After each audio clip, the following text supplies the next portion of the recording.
নমস্কাৰ জবৰ কেৰিয়াৰ টিমৰ অন্য এটি ইনফৰমেটিভ ভিডিঅ'লৈ আপোনালোকক স্বাগতম জনাইছোঁ আপোনালোকে যদি আজি আমাৰ চেনেলটো প্ৰথমবাৰ ভিজিট কৰিছে আৰু এতিয়ালৈকে ছাবস্ক্ৰাইব কৰা নাই ছাবস্ক্ৰাইব কৰি ল'ব আৰু লগতে বেল আইকনটো প্ৰেছ কৰি দিব যেতিয়া মই ইনফৰমেটিভ ভিডিঅ' আপলোড কৰিম আপোনালোকৰ ওচৰত নটিফিকেশ্যনটো আহি যাব আজিৰ এই ভিডিঅ'টোত মই আপোনালোকক দেখাবলৈ গৈ আছোঁ আসাম গেছ কোম্পানীৰ ফালৰ পৰা কেইটামান ট্ৰেইনিৰ ভেকেঞ্চি ওলাইছে আৰু সেই ভেকেঞ্চিকেইটাৰ বিষয়ে আপোনালোকে যদি এলিজিবল আৰু ইন্টাৰেষ্টেড হয় এপ্লাই কৰি দিব পাৰিব সেইকাৰণে ভিডিঅ'টো স্কিপ নকৰাকৈ শেষলৈকে চাই থাকিব এতিয়া আপোনালোকে দেখিছে স্ক্ৰীনত এখন আসাম গেছ কোম্পানীৰ অফিচিয়েল ৱেবছাইটখন হয়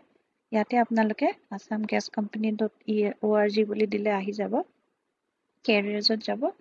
কেৰিয়াৰ নটিছত ক্লিক কৰিব আৰু এইটো যোনটো প্ৰথম ভেকেঞ্চিটো আহিছে এইটোৱে হয় ইয়াতে আপোনালোকে ৰিক্ৰুটমেণ্ট নটিছখন চাব পাৰিব এতিয়া মই আপোনালোকক দেখাই যাওঁ বাকি ডিটেইলছখিনি ইয়াতে ভেকেঞ্চি ওলাইছে ট্ৰেইনিৰ ভেকেঞ্চি ওলাইছে ITI 10,000 থাকিব per month stipend school pass কৰাৰ পিছত মানে 10 পাছ কৰাৰ পিছত আপোনালোকে ITI কৰা হ'ব লাগিব ডিজেল মেকানিক ট্ৰেডত বা ITI ফিটাৰ ট্ৰেডত from government of Assam recognised institute or affiliated to SCBT NCBT এটা 4টা ভেকেঞ্চি ওলাইছে আৰু এইকেইটা SC কাৰণে হয় তাৰপিছত ইয়াতে এজ লিমিট যোনটো দিছে এইটো মিনিমাম 18 ইয়াৰ্ছ আৰু মেক্সিমাম 43 ইয়াৰ্ছলৈকে হ'লে আপোনালোকে এপ্লাই কৰিব পাৰিব number of vacancies may differ at the time of engagement based on companies requirement हाँ ठीक है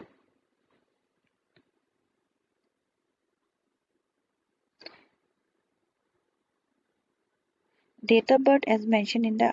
admit card of class 10 or Aadhaar card issued by the concerned government body will be considered as a valid proof of date of birth. তাৰমানে আপোনালোকৰ যোনখন date of birth চাব সেইখন class 10 ৰ admit card বা Aadhaar card বা যিকোনো government body পৰা issue কৰা যিকোনো এখন valid identity proof হ'ব লাগিব তাৰ পৰা আপোনালোকৰ age টো calculate কৰিব selection ইয়াতে হ'ব কৈছে প্ৰথমতে আপোনালোকে এপ্লাই কৰিব এপ্লাই কৰাৰ পিছত যদি আপোনালোকৰ এলিজিবিলিটি মিলে তেন্তে আপোনালোকক তেখেতলোকে ৰিটেন টেষ্টৰ কাৰণে মাতিব ৰিটেন টেষ্ট আৰু পাৰ্সোনাল ইন্টাৰভিউ হ'ব ৰিটেন টেষ্টৰ 3টা সেকশন থাকিব ইংলিশ ল্যাঙ্গুয়েজ আৰু জেনাৰেল নলেজ বা এৱাৰনেছ থাকিব reasoning arithmetic numerical and mental ability থাকিব আৰু relevant technical knowledge of the course curriculum depending on the post মানে এটা ইংলিশ আৰু জেনাৰেল নলেজ থাকিলে এটা ৰিজনিং ম্যাথছ মেণ্টেল এবিলিটি এখিনি থাকিব আৰু এটা টেকনিক্যাল নলেজ থাকিব আপোনালোকৰ কোৰ্সটোৰ লগত ইয়াতে কোনো নেগেটিভ মাৰ্কিং নাথাকিব আৰু এটো ইংলিশত লিখিব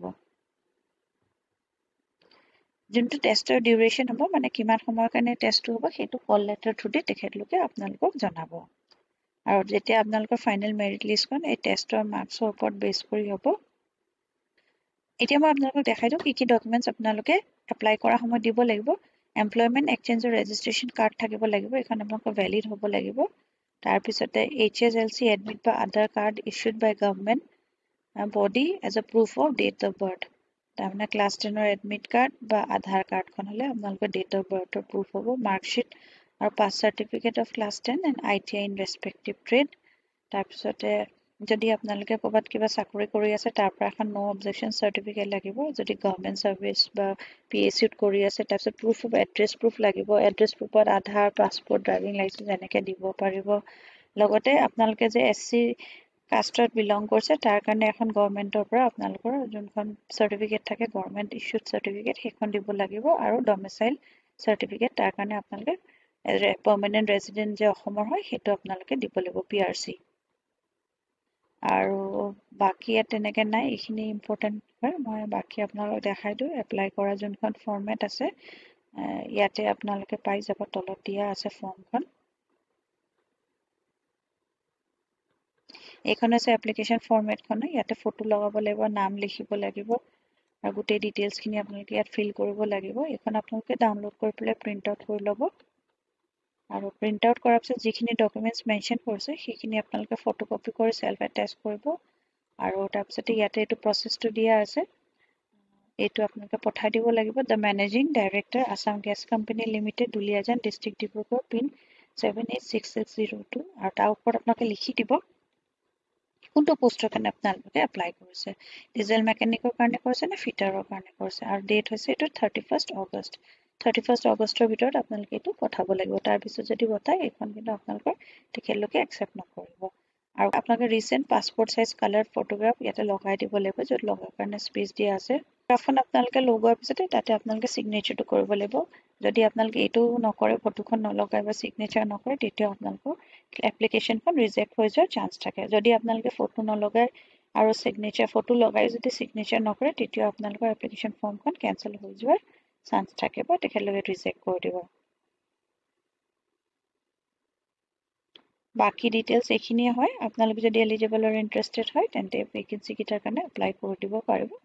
এইটো ভিডিঅ'ত মই জনাবলগীয়া ইমানেই আছিলে যদি ভিডিঅ'টো চাই ভাল পালে তেন্তে লাইক এটা কৰিব আৰু এতিয়ালৈকে যদি আপোনালোকে আমাৰ চেনেলটো ছাবস্ক্ৰাইব কৰা নাই ছাবস্ক্ৰাইব কৰি ল'ব ফ্ৰেণ্ডছ আৰু ফেমিলিৰ মাজতো শ্বেয়াৰ কৰি দিব কোনোবা যদি এলিজিবল আৰু ইন্টাৰেষ্টেড হয় তেওঁলোকেও এই পোষ্ট কিটাৰ কাৰণে এপ্লাই কৰি দিব পাৰিব আকৌ এটা নতুন ভিডিঅ' লৈ লগ পাম ধন্যবাদ